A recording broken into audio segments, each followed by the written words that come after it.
또 터졌습니다. 이게 그냥 잊을만 하면 발생한다 이렇게 말하지만 이 사고는 우리 사회가 반드시 막아야 하고 막을 수 있는 사고입니다. 그래서 더 안타까운데요.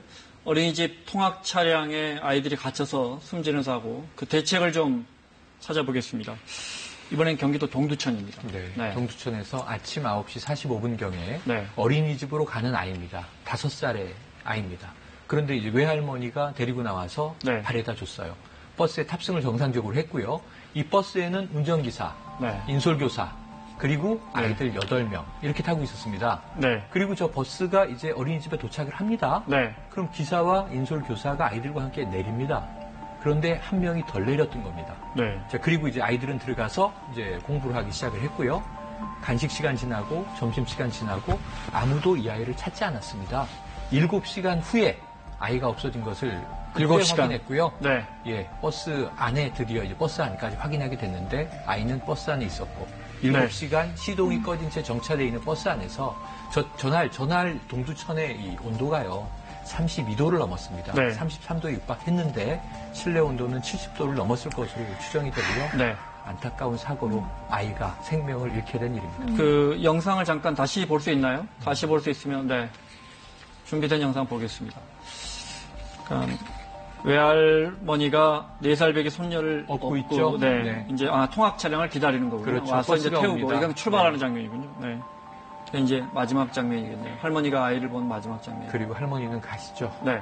할머니는 할머니 차로 가십니다. 이렇게 하고 있었으니까 아마 햇빛이 이제 봤는데 다 뒤고 그 뜨거운 땡볕 속에서 상상을 해봐요. 우리도 차에 에어컨 안 켜고 있으면 막 숨이 칵칵칵 맥히고 그러는데 저 5살 먹고 저거를 우리 내 딸은 죽을 때까지 이거 묵고 살아야 돼.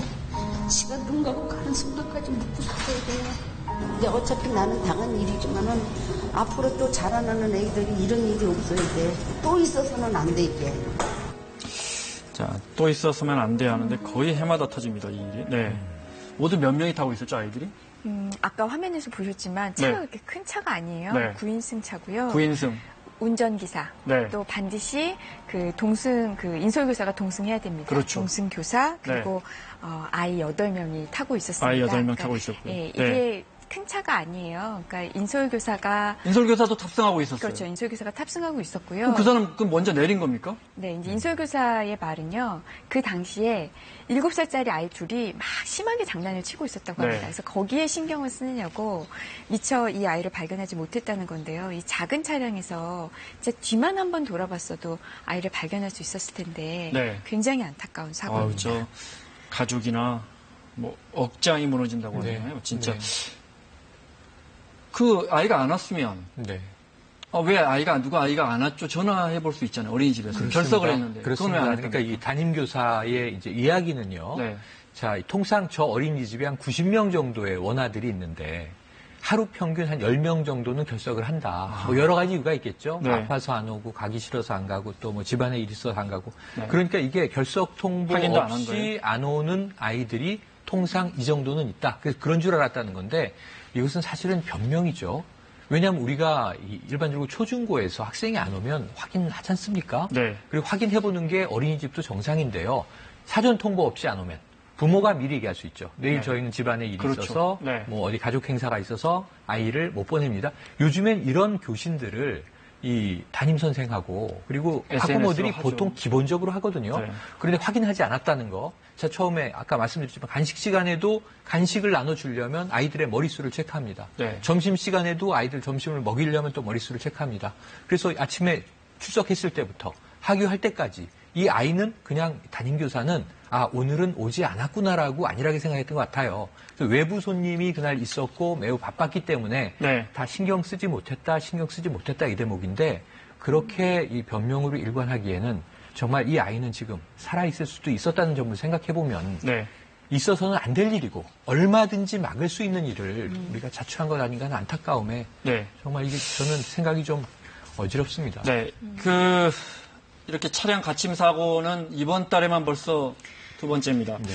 이달 초에 경남 의령에서 있었던 그 외할아버지가 손자를 그 사건 기억하시죠? 보겠습니다. 지난 4일입니다. 경남 의령에서 63살 A씨가 출근길에 외손자를 어린이집에 데려다 주려고 3살 손자를 태웠는데요. 어린이집에 내려주는 걸 깜빡했습니다. 그리고 회의에 참석하고 4시간 만에 차량에 갔다가 의식을 잃은 외손자를 발견해서 저 지금 깜짝 놀래서 서둘러 저 할아버지가 차 타고 나가는 장면입니다. 아이는 병원에서 숨졌습니다. 또 지난 2016년 7월에 광주에서 4살 아이가 유치원 통학 차량에 7시간가량 방치되어 있다 발견됐는데 발견 당시에 체온이 42도였습니다. 아이는 2년이 지난 지금도 병원에 있는데 지금도 의식이 없다고 하네요.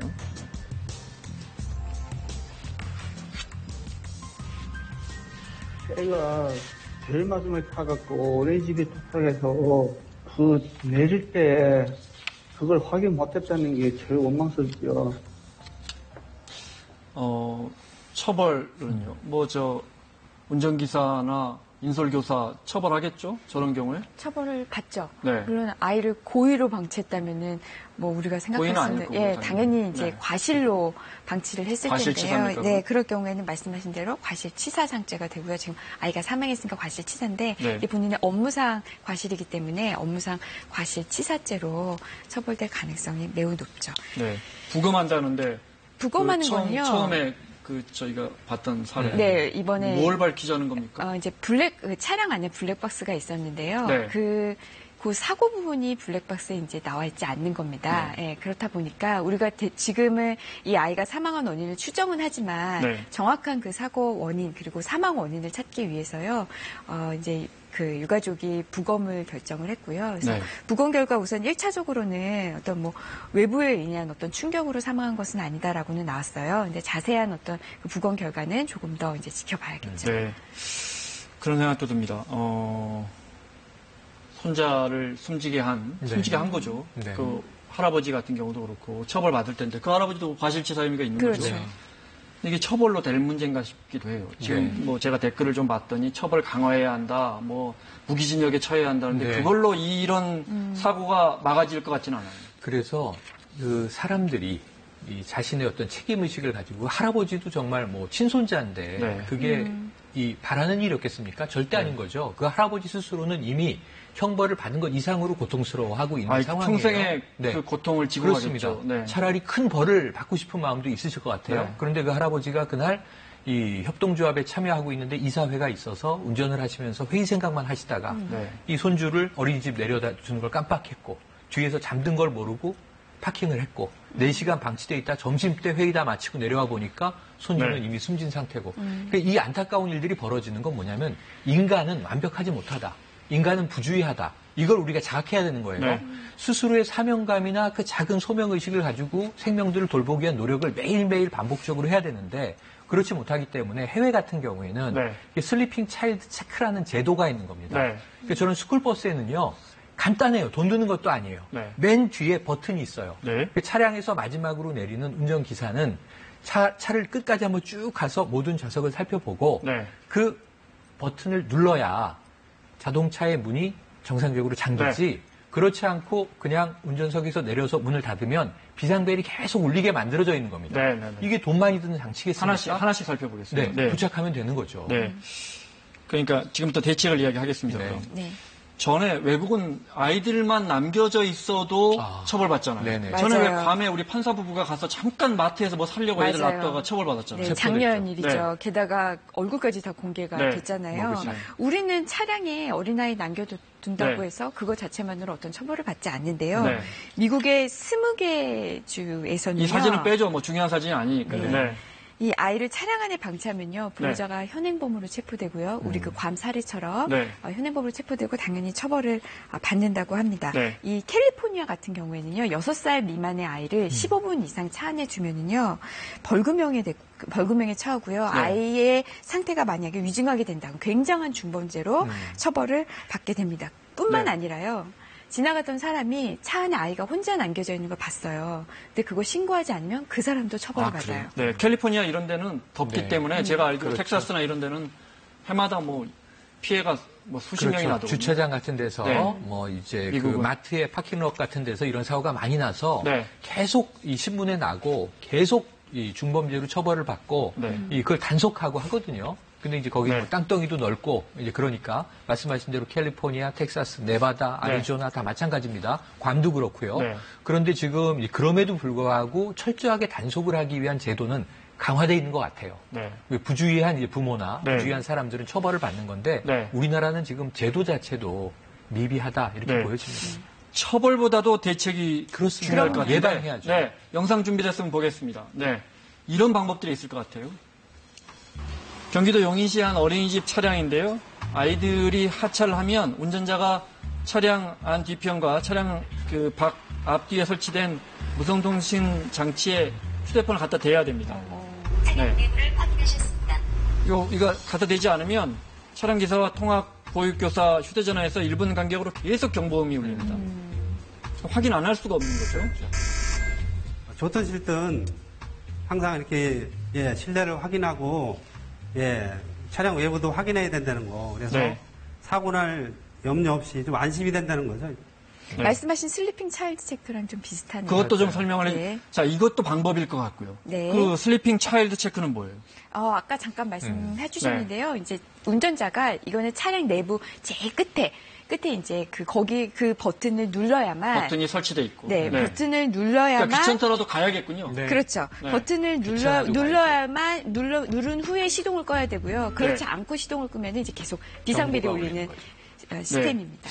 그러면 지금 이거는요, 슬리핑 차일드 이 버튼은 이미 뭐 미국, 캐나다에서는 오늘 일반적으로 설치돼 있다고 해요. 그래서 네. 지금 그 청와대 국민청원 사이트에 네. 지금 많은 사람들이 우리나라도 이거 설치하자. 해달라. 네, 하는 청문이 많이 올라오고 있다고 해요. 그러니까 아까 보신 네. 용인시에서 도입한 저거 한 1억 정도 예산 투입해서 네. 굉장히 많은 차량에다 설치를 했는데 우리나라는 좀 IT가 발달돼 있으니까 네. 이 스마트폰을 이용해서 찍는다는 거 외에는 네. 슬리핑 차일드 체크하고 같은 개념입니다. 결국은 그렇죠. 어떻게든 네네. 시스템으로 차 문 열리기 전에 네. 문 닫고 가기 전에 한번더 어떻게든 확인을 시키는 운전기사를 거죠. 끝까지 뒷좌석까지 가게 하려는 시스템입니다. 그렇습니다. 우리가 보통 이런 문제 나오면요, 뭐 안전 불감증이니 교육을 더 철저하게 해야 된다, 아니면 뭐 처벌을 더 강하게 해야 사람들이 여기에 대해서 안전 불감증을 좀 개선할 수 있다 이런 이야기 나오지만 우리 아까 말씀하신 인간은 좀 불안전하기 때문에 차라리 이런 어떤 장치, 그러니까요. 제도 이런 걸로 네. 이 피해를 방지하는 게 더 나을 것 같아요. 그리고 말씀하신 것처럼 자치단체나 이런 데서 좀 지원을 해주고, 맞습니다. 네, 그게 현실적인 것 같습니다.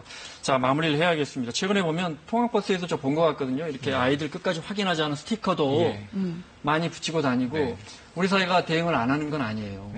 이런 게 있군요. 차에서 내리기 전에 다시 한번 살펴보자. 근데 이제 이걸로는 부족한 것 같아요. 어떻게 해야 할까요? 마무리 해주시면. 네. 아까 말씀드린 그런 네. 제도적인 것도 필요하고요. 또 무슨 아주 어린 아이한테는 효과가 없을지 모르지만 그래도 조금이라도 큰 아이들한테는 효과적인 방법이 어떤 뭐 경보벨을 울리게 한다든지 아니면 크락션 있잖아요. 그 이야기도 있더군요. 네, 네. 그거를 누르게 하는 연습을 한다든지 지금 네. 발의된 그 안 중에요. 법률안 중에 그 차 뒷면에다가 비상벨 설치를 의무화하자 뭐 이런 것도 뭐 발의가 돼 있더라고요. 밖으로 빵빵 울리는 거고. 네, 그렇죠. 소리가 밖으로 나오게 어쨌든 이런 다양한 어떤 장치적인 거, 제도적인 거 이걸 좀 더 보완을 했으면 좋겠습니다. 네. 같은 말씀입니다. 네. 저도 이번에 슬리핑 차일드 체크는 반드시 제도화를 의무적으로 도입하고요. 네. 필요한 예산은 중앙정부, 지자체 내고 또는 어린이집도 부담을 해야 되겠죠. 네. 그래서 아이들을 확인하지 못해서 사망에 이르는 이게 좀 어처구니 없는 이런 후진국형 사고는 우리 네. 사회에서 좀 근절했으면 하는 바람입니다. 네, 국회가 지금 또 회기 중이니까요. 네. 이번에 분명하게 해서 진짜 이 사고는 이번 동두천 사고로 마지막이 되기를. 이런 뉴스는 더 이상 안 봤으면 네. 좋겠습니다. 네. 자, 마무리할 시간입니다. 사사건건 사진관 보겠습니다.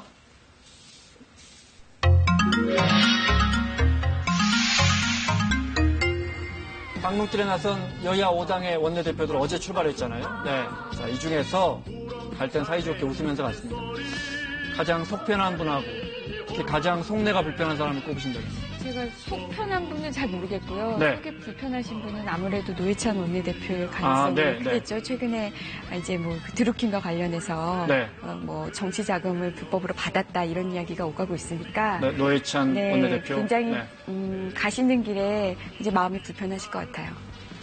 5당의 상황이 다 다르기 때문에 네. 속 편한 분은 없겠지만 상대적으로 네. 저는 자유한국당의 김성태 원내대표가 네. 그동안 무거운 짐을 이제 김병준 비대위원장한테 다 넘겼으니까 네. 이번 미국에서는 안 좀 힐링하고 오리라 이런 마음으로 떠나시지 않았을까 하는 생각이 드네요. 네. 자, 마치겠습니다. 최영일 평론가, 임박을 변호사 수고하셨고요.